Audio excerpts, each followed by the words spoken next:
ዋና ጸሐፊ ውድብ ሕቡራት ሀገራት ባንኪሙን ፕሬዝዳንት ሪፐብሊክ ሲንጋፖር ዶክተር ቶኒ ታንግ ኬንግ ናም ፕሬዝዳንት ሪፐብሊክ ኬንያ ኡሁሩ ኬንያታ ፕሬዝዳንት ሪፐብሊክ ጋና ጆን ድራማኒ ማሃማ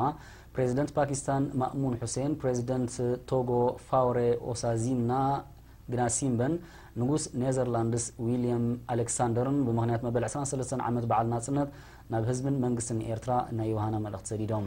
ተመራሕቲ አመልእክቶም ንህዝቢ ኤርትራ ሰላምን ብልጽግናን ንፕሬዝዳንት ኢሳያስ አፈወርቂ ድማ ምሉጥዕና ድሕር ምምናይ ድልውነት ሀገራቶም ንዝበረኸ ደረጃ ዝምድናን ምትሕግጋዝን አረጋጊጾም